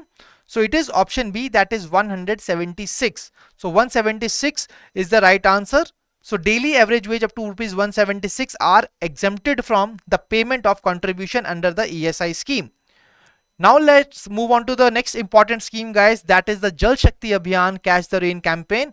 So now we are moving towards the next important scheme, and here you have to basically identify the correct statement with respect to the Jal Shakti Abhiyan Catch the Rain campaign. So quickly go through these particular statements and tell me the correct statement with regarding to the Jal Shakti Abhiyan. So guys, when I talk about the Jal Shakti Abhiyan Catch the Rain campaign, for the first time it was launched in year 2021. So जब हम बात करते हैं पहली statement it says about the theme. What exactly the theme for this year's 2023 campaign? It is source sustainability for the drinking water. The statement 2 says that this year campaign is focusing on source sustainability in 250 water stressed districts.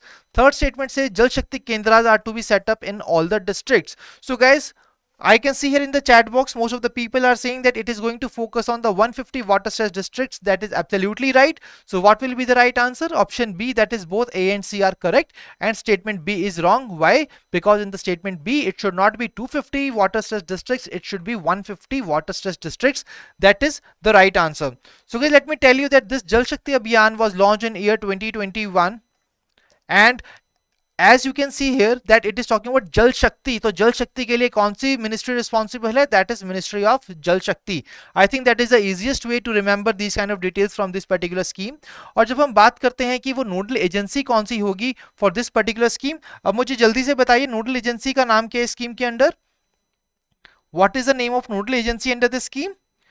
So the nodal agency under this scheme is National Water Mission. National Water Mission is a nodal agency for this scheme.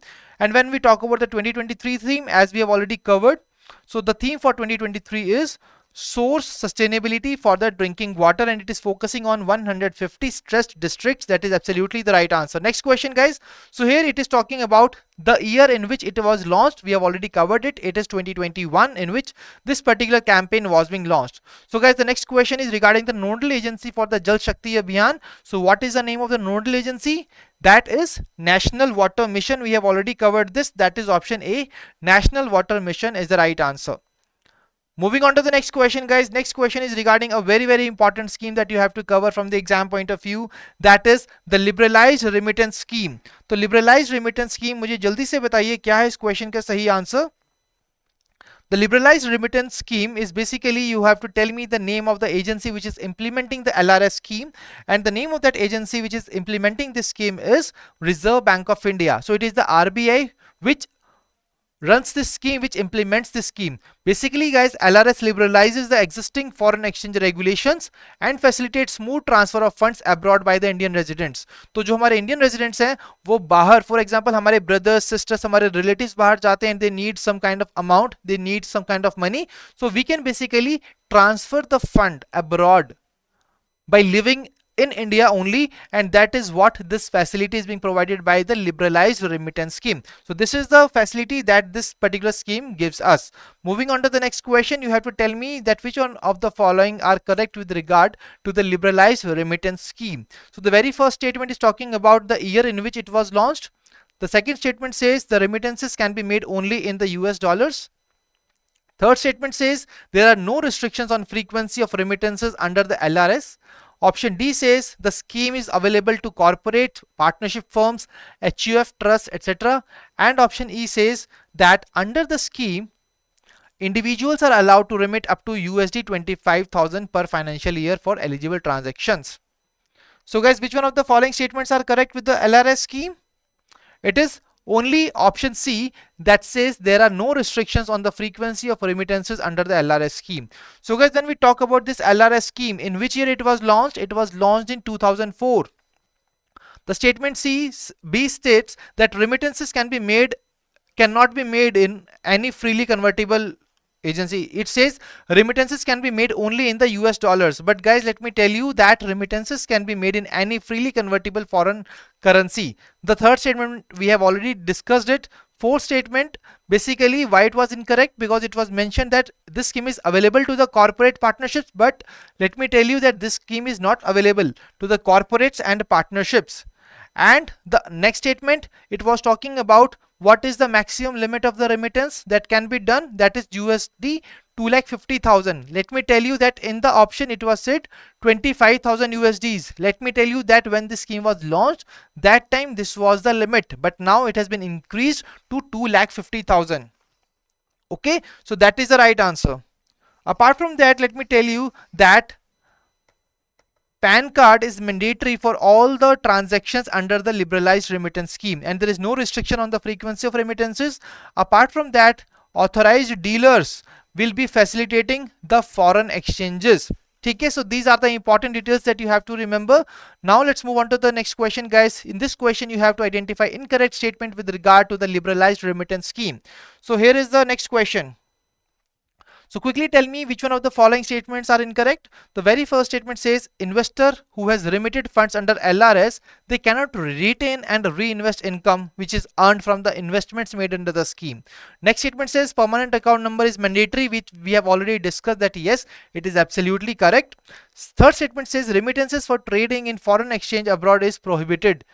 So guys, you have to just identify the statement which is incorrect with regard to the liberalized remittance scheme. So guys, quickly tell me what is the right statement. So let me tell you that statement B and C are absolutely correct, but statement A is basically not correct. Why it is not correct? It says investor who has remitted funds, they cannot retain, but let me tell you that they can retain as well as invest the income earned from their investments made under the scheme, and that is why the statement 1 was incorrect. Other two statements we have already discussed this, that PAN card is basically mandatory for all the transactions under the LRS, and the remittances for trading in foreign exchange abroad is prohibited under the LRS, that we have also discussed in the scheme. Now guys, now let's move on to the next important scheme, that is MSE CDP scheme, that is the micro and small enterprises cluster development program, and you have to identify the correct statement with regard to this particular scheme.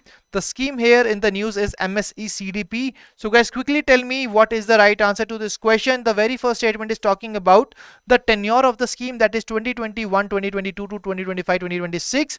It is a centrally sponsored scheme, and one of the objective of this scheme is to upgrade and create infrastructural facilities in new existing industrial areas and clusters of the MSEs.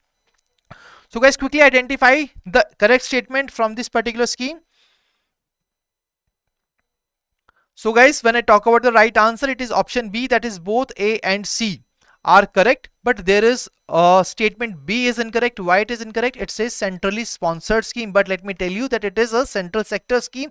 That is why this question, this statement B is incorrect. So guys, when I talk about this MSE CDP scheme, so what exactly it focuses on? It basically aims to enhance the sustainability, the competitiveness, the growth of the Indian MSMEs, and they also want to build the capacity of the MSMEs so that they can have a good growth and they can reach their exact potential.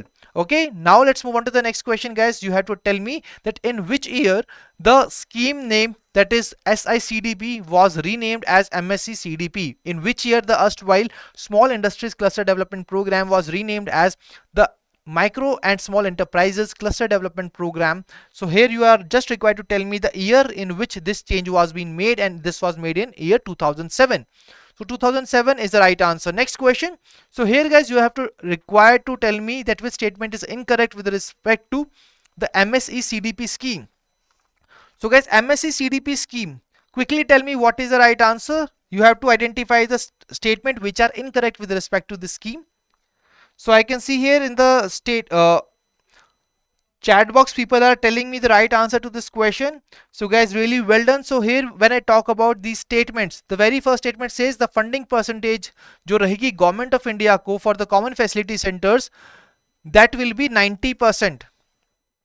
ठीक है. Second statement says जो projects costing less than 5 crore will be considered only to promote rural industries. Third statement says that जो implementation है scheme की, that will be for a period of 14th finance commission cycle. So guys, when I talk about what exactly are those statements which are incorrect, so it is option C, that is both A and C are incorrect and only statement B is absolutely right. So why exactly these two statements are incorrect? See, in the very first statement it says the funding percentage for the government of India that for the common facility center will be 90%, that is from 30 crore to 30 crore, but that should not be 90%, that should be 60%, and that is why the statement A is incorrect. And statement C said that it will be implemented for a period of 14th finance commission cycle, but once again this part is not right. Why it is not right? Because it will be implemented for a part of the 15th finance commission cycle, and that is why the statement C is also incorrect. Okay, so guys, now we have covered the important details about that particular scheme, that is MSC CDP scheme. अब बढ़ते हैं अपने अगली scheme की तरफ, and that is once again a very important scheme which has been in the news recently, that was the electronic manufacturing cluster scheme. So guys, electronic manufacturing cluster scheme was there in the news, and you have to identify which one of the following statements are correct with regard to this particular scheme.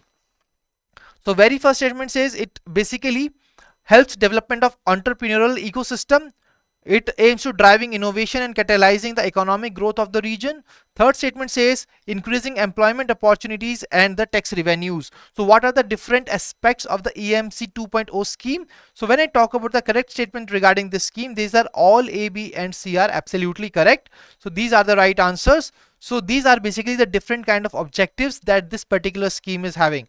So next question, guys, you have to tell me the year in which the EMC 2.0 scheme was being launched. So in which year this scheme was launched? 2015, 17, 19, 20, 2021. What is that year in which it was launched? It was launched in 2020. तो 2020 के अंदर इसको launch किया था. And what is the nodal ministry for the scheme? It is Ministry of Electronics and Information Technology. और जैसा कि हमने ऑलरेडी पढ़ लिया है, the Modified Electronic Manufacturing Cluster Scheme 2.0. What exactly is the aim of this scheme? That is world class electronics manufacturing infrastructure यहाँ पर create करना है इंडिया के अंदर. और ये कैसे क्रिएट होगा? By providing the support to set up these EMC clusters and the common facility centers, and that is why this particular scheme was in the news, and that is the right answer to this particular question. ठीक है जी. So guys, I hope that this is clear to all of you. So जब हम बात करते हैं कि recently, so guys, recently let me tell you why it was in the news. It was in the news because the electronics manufacturing cluster, the very first such kind of cluster will be set up in where? In Hubli, Dharwad इन कर्नाटका. कर्नाटका के अंदर ये इसको launch करने वाले हैं, and that is the reason that why this particular scheme was in the news recently. Okay, so guys, now we have covered this particular scheme, and now let's move on to the next question. The next question is on the national green hydrogen mission. तो national green hydrogen mission आपको बताना है कौन सी statement यहाँ incorrect है with respect to the national green hydrogen mission. So option A is talking about the aim of the mission. Option B is regarding the phase 1, that what will be the duration of the phase 1. The statement C is talking about the financial outlay of the mission, and statement D is talking about the ministry which will be responsible for this particular mission, that is the nodal ministry of the mission. And you have to identify that what exactly is that option which is incorrect from the national green hydrogen mission, and what is that. I can see in the comment section Rohit, Nitu, Yathave, Tapan and Nilesh, everybody is telling to the question number 2022. What is the right answer? It is option C, absolutely. So what exactly will be the correct financial outlay for the mission? What is the correct financial outlay for this national green hydrogen mission? That is 19,744 crore rupees. So guys, we can see here when I talk about the phase 1 of the mission, it will be implemented for a period of 2023 to 2025. Phase 2 will be applicable from 2026 to 2029-2030. Financial outlay कितना होगा? That will be 19,744 crore, and Ministry of New and Renewable Energy will be the nodal ministry of the mission. Okay, so that is the right answer. Now let's move on to the targets that we are having in order to achieve under the national green hydrogen mission by year 2030. So guys, we have set some different targets under the national green hydrogen mission that we are aiming to achieve by 2030. You have to just identify those targets. So the statement A says that development of green hydrogen production capacity of at least 5 MMT per annum. Second statement is regarding the reduction in the fossil fuel imports, and that will be catered to rupees 2 lakh crores. Third statement क्या कहती है? The abatement of nearly 50 MMT of annual greenhouse gas emissions. So guys, what is the right answer? What is that particular target that we are missing here, that we have mentioned here, which is a part of the national green hydrogen mission? So it is option D, that is both A and C. Both A and C are the target. Statement B is not correct. Why? Because it says the cumulative reduction in the fossil fuel imports over 2 lakh crore. So that particular amount should not be 2 lakh crore. Absolutely right.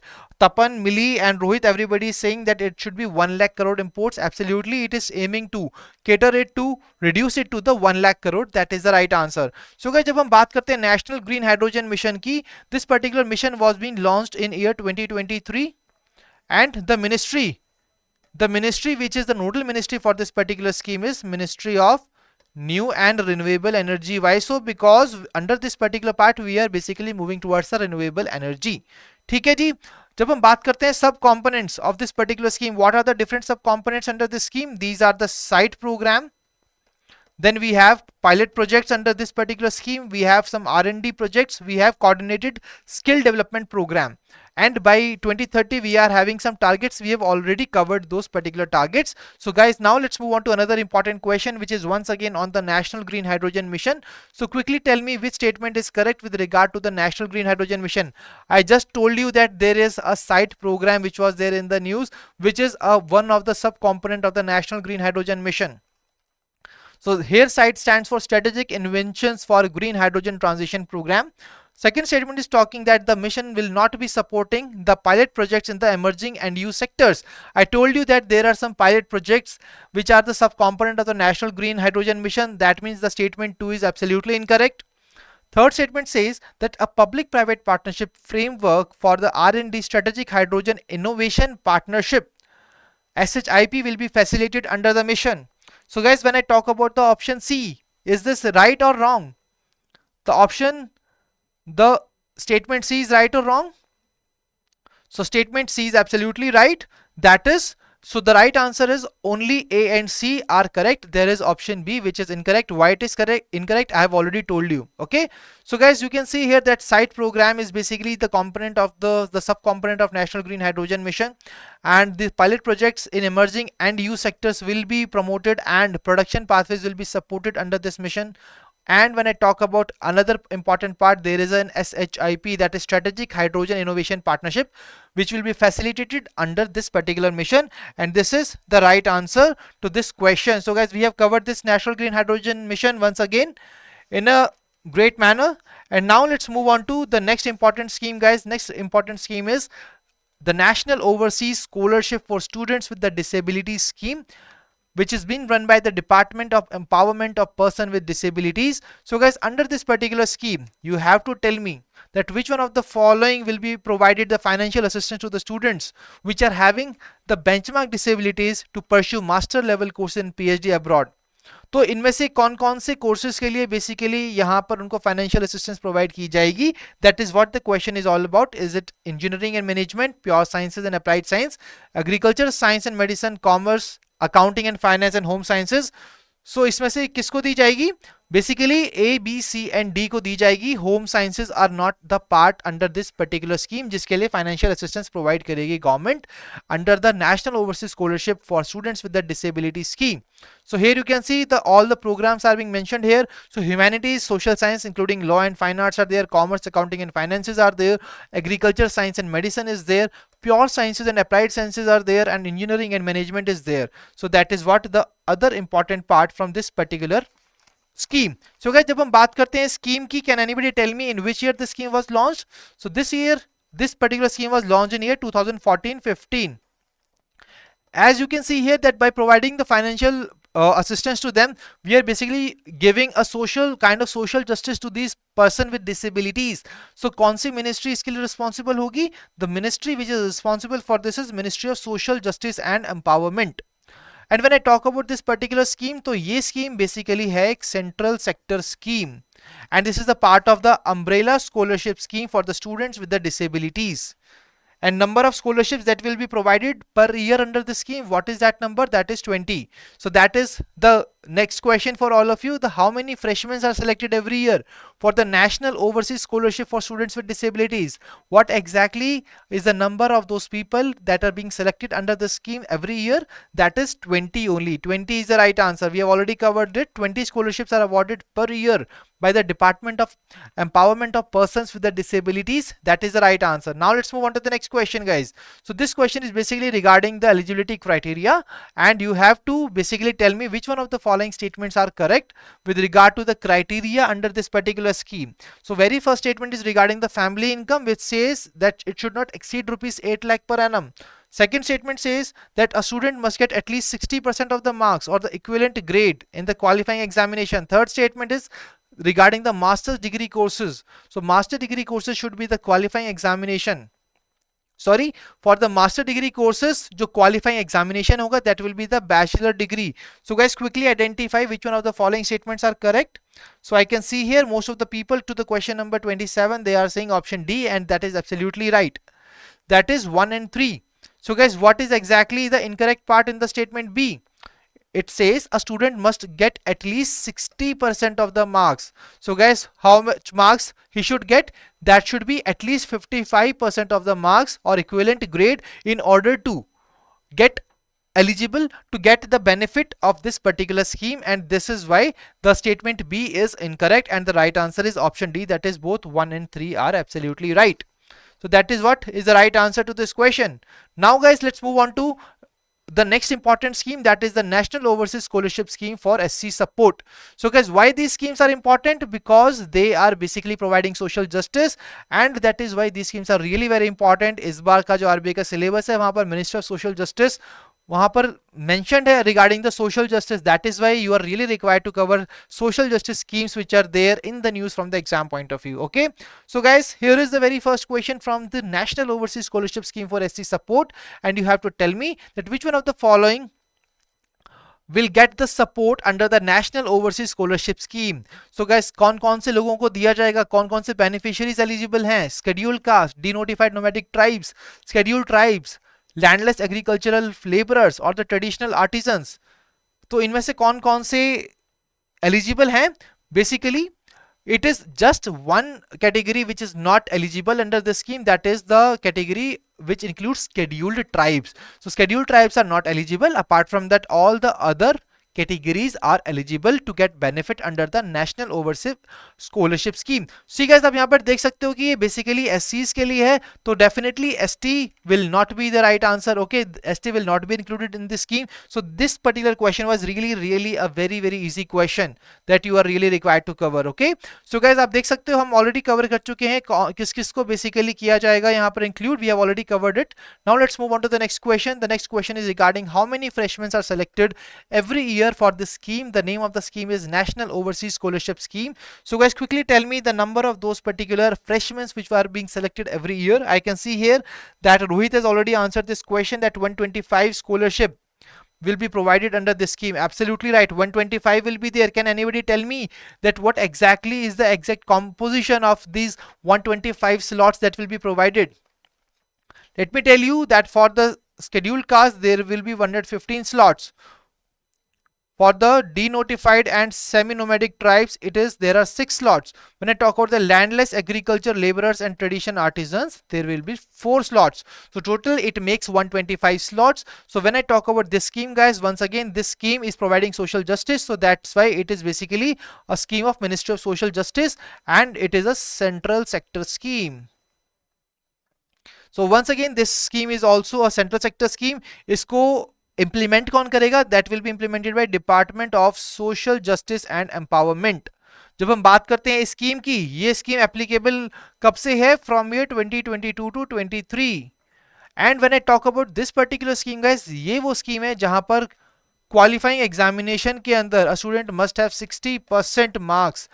That is, at least 60% marks are required in the qualifying examination to be eligible to take benefits under the scheme. And the next question is on the same lines, guys. You are required to identify the statements regarding the minimum qualifications for the National Overseas Scholarship Scheme. Pehli statement is regarding, it says that it must get at least 60% of the marks or equivalent grade. We already told you that yes, this is right. Second statement says in case of the PhD courses, the qualifying exam would be master's degree. And for the master's degree course, what will be the qualifying exam? That will be the bachelor's degree. So guys, which one of the following statements are correct? Which one of the following are the minimum qualification for the National Overseas Scholarship Scheme? So it is option E, that is all 1, 2 and 3, that is all A, B and C are absolutely right as per this particular scheme. So we have already covered this point, guys. I am not going to discuss them once again here. So we have already covered these particular points. Now let's move on to the next important initiative which has been taken by the Government of India, and that is, the name of that initiative is National SC/ST Hub Initiative. So guys, National SC/ST Hub Initiative is there in the news, and here you have to tell me that which one among the following sub schemes is not a part of this initiative. इसमें से कौन सी वो सब scheme है जो कि इस initiative का पार्ट नहीं है? पहली scheme, special credit linked capital subsidy scheme, bank guarantee charges reimbursement scheme, testing fee reimbursement scheme, top 100 NIRF rated management institutions. So this is basically option D, which is not the sub scheme of the National SC/ST Hub Initiative. So guys, National SC/ST Hub Initiative, a very important initiative. And what are there are the different sub schemes which are a part. I have basically mentioned here for all of you. That includes the special credit linked capital subsidy scheme, special marketing assistance scheme, then reimbursement sub schemes like single point registration scheme, bank loan processing reimbursement, bank guarantee charges reimbursement. Then we have testing fee reimbursement scheme. So that is basically are the sub components which are part of this scheme. तो जब हम बात करते हैं National Scheduled Caste and Scheduled Tribe Hub initiative की, so guys it is really very important for all of you to remember that in which year the scheme was launch. So it was launch in 2016. What is the name of the organisation, what is the name of the ministry which is the nodal ministry for the scheme? It is Ministry of MSME, which is basically the nodal ministry for this particular scheme. Now when I talk about the implementing agency for the scheme, that is National Small Industries Corporation. So basically ये scheme के अंदर क्या करने वाले हैं, जो हमारे SCs और ST entrepreneurs हैं उनकी कैपेसिटी एनहांसमेंट की जाएगी, so that they can just become a better entrepreneurs and they will be promoted. The entrepreneurship culture will be promoted among these population, that is the SC and ST population. जब हम बात करते हैं tenure, तो कब तक के लिए ये स्कीम एलिजिबल है? That is basically till 31st of March 2026. That is the duration of the scheme. Absolutely right, Rohit. It was launched in 2016. जब हम बात करते हैं continuation की, that will be continued for the period of 15th financial cycle, that is 2021-2022 to 2025-26.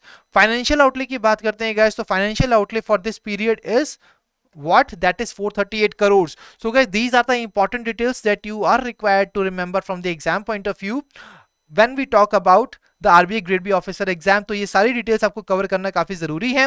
Now let's move on to the next important part, and here the question is regarding once again the National SC/ST Hub scheme, and you have to identify the correct statement with reference to the functions of an National SC/ST Hub. So guys, सबसे पहली चीज, to encourage the SC and ST owned units to achieve share of at least 40% of the total procurement. तो जो total procurement है जो कि की जाएगी सेंट्रल और स्टेट गवर्नमेंट या CPSCs द्वारा, वो एटलीस्ट कितनी होनी चाहिए? 40% होनी चाहिए. So the very first statement, so guys, when I talk about the statement A, it says 40%. It should not be 40%, it should be 4%. That is what the right answer is. Now statement B, it says sensitize, encourage and enable the SC/ST owned units for participation in public procurement process. Statement C says sharing of SC/ST MSCs data with CPSCs to enhance procurement from SC/ST entrepreneurs. So which one of the following statements are correct? It is only statement B and C which are correct. Statement A is incorrect. I have already told you that why exactly statement A is incorrect, because they have just tweaked one particular fact, that is 40%. 4% को 40% बना दिया है, and that is why the statement A is incorrect from the exam from this particular scheme's point of view. So guys, now let's move on to the another important scheme, that is the Sansad Adarsh Gram Yojana. So Sansad Adarsh Gram Yojana के ऊपर question है, some statements are being given, you have to just identify the correct statement with regard to the Sansad Adarsh Gram Yojana.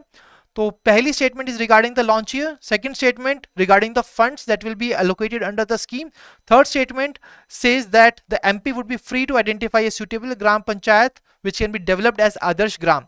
तो basically बात हो रही है सांसद आदर्श ग्राम योजना की, जिसके अंदर हम एक पर्टिकुलर ग्राम पंचायत को अडॉप्ट करते हैं MP और उसको बनाते हैं आदर्श ग्राम. तो यहां पर उसके ऊपर 3 स्टेटमेंट्स गिवन है. You have to identify the correct statement with respect to the Sansad Adarsh Gram Yojana. सो सबसे पहले बात करते हैं, इट वाज लॉन्च इन 2015. तो गाइस जब हम बात करते हैं इसके लॉन्च ईयर की, the launch year is absolutely incorrect. Statement B says no additional funds are allocated, that is absolutely right. Statement C says the MPs would be free to identify suitable gram panchayat which will be converted to the Adarsh Gram. That is absolutely right. So guys, in which year this particular scheme was been launched? I can see Tapan is saying 2000, so some person was saying 2013. So guys, it is not 2013, it is 2014 in which this scheme was being launched. कोई भी additional fund नहीं दिया जाएगा इस scheme के लिए, और MPs एकदम फ्री होंगे to identify a suitable gram panchayat which can be developed as Adarsh Gram under this scheme. So guys, now let's move on to the next question. So what should be the population in the plain areas in order to act as a basic unit? ठीक है, तो ग्राम पंचायत जो कि act करती है basic unit, तो उसकी जो पॉपुलेशन है प्लेन एरियाज के अंदर वो कितनी होनी चाहिए? What should B that particular population in order to avail the benefits under the scheme, that is under Sansad Adarsh Gram Yojana? That is 3000 to 5000. That should be the population in the plain areas for the gram panchayat to act as a basic unit. Okay, so guys, now we have covered the Sansad Adarsh Gram Yojana as well, and now let's move on to the next important question, to the next important scheme, that is Saksham Anganwadi and Poshan 2.0. So Saksham Anganwadi and Poshan 2.0 scheme is there in the news, and you have to tell me that which one of the following are correct with respect to the Saksham Anganwadi and Poshan 2.0. See guys, हमने reports के अंदर पढ़ा regarding the nutrition, what happens when nutrition is not there, and now we are studying about the scheme which has been launched for this to provide the better portion to the children. So guys, here the very first statement is regarding the implementing ministry, that is the nodal ministry of the scheme. The second statement is regarding the launch year. The third statement is regarding that it is an integrated nutrition support program. So please quickly identify which one of the following statements are correct in the question number 35 and tell me the right answer. So guys, what is the right answer in this question? It is option B, both A and C are correct. But what exactly is the incorrect part in this particular statement B? That is the launch year. So can anybody tell me in which year this scheme was launched? The scheme here in the news is Saksham Anganwadi and Poshan 2.0, and it was launched in 2021, and all the people have given me the right answer. So I can see here Tapan, Rohit, Millie, Shanmu, Priya, Rohit, Sakshi, everybody have given me the right answer to this particular question. Okay, so guys, now let's move on to the next question. Now the next question is regarding the further details of the Saksham Anganwadi and Poshan 2.0. So guys, quickly tell me which one of the following statements are correct. The very first statement says 75:25 ratio honi chahiye between states and UTs with the legislature. 90:10 for the northeastern region and Himalayan states, 100% for the union territories without legislature. So इसमें से कौन सी statement correct है with regard to the Saksham Anganwadi Portion 2.2? This is regarding the funding pattern. अगर funding pattern में आप देख सकते हो, there is some kind of contribution between both the center as well as the states. तो ये कौन सी scheme होगी? That means it is a centrally sponsored scheme. अगर कोई स्कीम सेंट्रल सेक्टर है तो वहां पर 100% contribution is given by the central government, but when there is kind of contribution, there is some kind of a proportion of the contribution between both center and the state government, then the scheme is centrally sponsored scheme. So that is basically the difference between central sector and the centrally sponsored schemes. Okay, so this is the difference between these two. So guys, when I talk about the right answer, it is option C, that is both B and C are correct. That means the information which has been provided regarding the statement A is absolutely incorrect. So what is incorrect part? It says 75:25 for the states and UTs with legislature, but it should not be the case here, because it will be 60:40 for the states and UTs with legislature, and that is why statement A is incorrect. I can see here Millie has given me the right answer. Millie, Tapan, Rohit, Juhi, everybody has given me the right answer to this question. So guys, now let's move on to the next important question regarding this scheme. So you have to tell me which one of the following statements are correct with regard to Saksham Anganwadi and Poshan 2.0. So today we have covered just really a lot many questions which really help you in your preparation for the RBI Grade B officer exam. And guys, here is the next question from the today's session. So here you have to identify the correct statements, and the very first statement is regarding Anganwadi services, that they will be open to all eligible beneficiaries. The Anganwadi services will be open to all eligible beneficiaries. Second statement is talking about that the scheme is for adolescent girls, and it focuses on the school girls which are in the age group of 11 to 14 years. Statement C says the data management and monitoring will be done through Poshan Tracker app. So guys, quickly tell me which one of the following statements are correct. So most of the people are saying that option D is correct, that is only 1 and 3. Okay, so that is absolutely correct, but what is the incorrect part in the statement B? It says that scheme for adolescent girl focuses on out of school girls which are in the age group of 11 to 14 years. Basically there is some issue with this age group which has been mentioned here. What will be the right age group for this? This age group will be 14 to 18 years. तो ये 11 to 14 नहीं, 14 to 18 years होना चाहिए. That is why that particular statement was incorrect, and all other statements, that is statement 1 and 3, were absolutely correct. Okay, so guys, now let's move on to the next question. So the next question is from the Startup India initiative. So here once again 3 statements are given. You have to identify the correct statement with regard to the Startup India initiative. We all know Startup India initiative has been launched by the government of India. So here first statement is talking about the nodal ministry. Second statement is talking about the launch year for this particular scheme. And in this particular session we have covered lot many schemes, और वहां पे हमने उनके launch years, nodal ministries, beneficiaries, eligibility criteria, we have discussed all these details. When I talk about the statement 3, it says it consists of 19 action points to accelerate spreading of startup movement. So guys, quickly tell me what is the right answer to this question number 38. Startup India initiative के ऊपर question है. So it is option B, that is A and C are correct. But the launch year of this particular scheme is incorrectly mentioned. So what should be the correct launch year for this scheme? The scheme here in the news is Startup India initiative. What is the correct launch year for the Startup India initiative, guys? It was launched in 2016. That is why statement B is incorrect. So guys, let me tell you that under the Startup India initiative, where the various other initiatives were also being launched, and the name of these initiatives are like Startup India Showcase, National Startup Advisory Council, Startup India The Way Ahead. When I talk about the Startup India The Way Ahead, it was basically unveiled at 5-year celebration of Startup India in 2021. Which included the different actionable plans for the promotion of ease of doing businesses. When I talk about the National Startup Advisory Council, this was notified in 2020, and what exactly is the working of this council? That is to advise government about the different kind of steps that can be taken to build a strong ecosystem for nurturing innovation and startups in the country. So guys, these are the different important initiatives that you must cover, which have been launched by the Startup India initiative. Now let's move on to the next important question, guys. The next question is, under the Startup India initiative, government has notified startups as the fast track firms, enabling them to wind up operations within how many days? तो guys recently government of India ने startups को fast track firms notify किया था, and this particular facility enables them to wind up their operations. And in how many days they can wind up their operations? That is the question is. So the question number 40, the number of days in which they can wind up their operations. The right answer to this question is option A, that is 90. So in the 90 days they can basically wind up their operations. So guys, that was the last question of our today's session. So now all of you are requested to tell me your scores in the chat box, guys. कितना score रहा आपका आज के session के अंदर? We have covered around 75 to 77 questions in the today's session of the most important schemes and reports.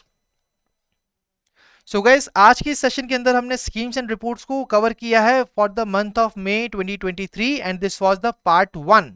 ठीक है, part 2 हम कवर करेंगे अपने next week के अंदर. एंड आई रियली बिलीव कि जो आज का सेशन है वो आपको पसंद आया होगा, and the way we have covered the reports as well as the schemes, you must have been able to retain the important data which was there regarding these particular schemes. And guys, if you have liked the session, then you can just share your feedback about the session as well in the comment section. And if you are having any kind of queries, so guys, आपकी queries भी आप comment section के अंदर share कीजिए, and we will be there to resolve your queries. And apart from that, you can also share your queries right now in the chat box, because I am here basically now to take your queries. So guys, if you want to download the PDF for this particular session, where you will get it? You will be getting it on the Telegram channel. Telegram channel पर आपको हमारी PDF मिलेगी. And आपने अगर अभी तक subscribe नहीं किया हमारे YouTube चैनल को, then kindly subscribe to our YouTube channel, because जो भी हमारे इंपॉर्टेंट वीडियोस हैं रिगार्डिंग द सेशंस अपडेट्स हैं, अगर आप सब्सक्राइब कर लेते हैं, then you will be notified about the same, and you will be able to attend such kind of important sessions which are really important from the exam point of view.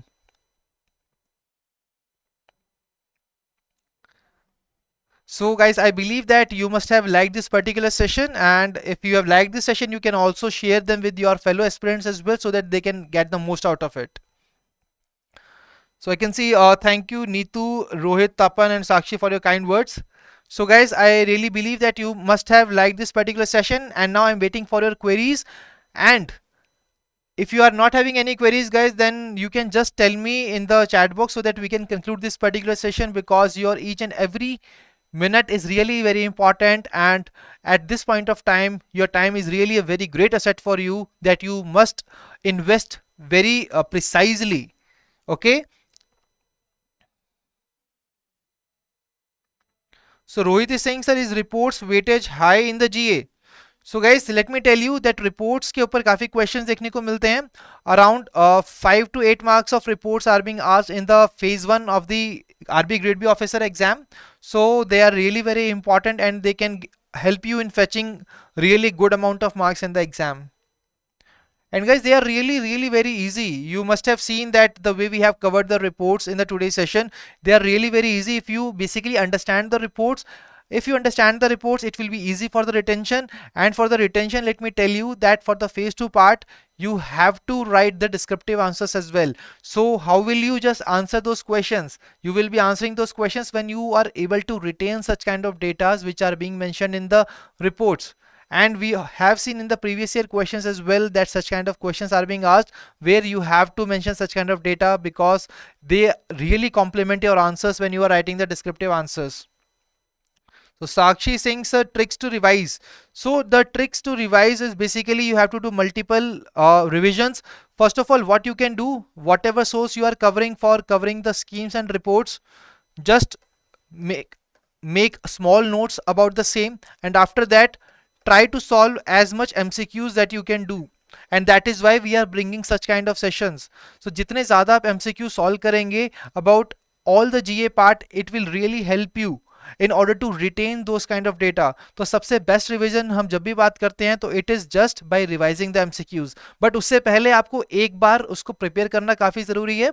सो अगर आप EduTap का course follow कर रहे हैं, so for the EduTap, in the EduTap course we are providing you reports tab and schemes tab document from where you can revise the schemes and reports, and after that you can just solve the MCQs. So MCQs के लिए हमने आपको अलग से सभी quizzes provide की गई हैं in the course as well, and we are also taking the YouTube sessions as well so that you can revise these schemes and reports and other GA as well as the RBI notifications by solving these much MCQs, which will really help you in retaining these particular information from the exam point of view. So I hope that I have answered your query, both Rohit and Sakshi. So guys, if you are having any other queries, you can just mention the same in the chat box, and if there will be no more queries, then we can definitely conclude this particular session.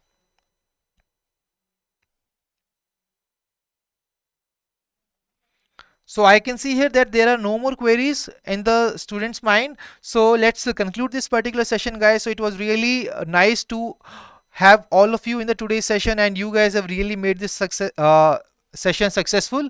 And thank you for joining us. We'll meet you in the next session. Till then, stay happy, stay healthy. Wish you all happy learning.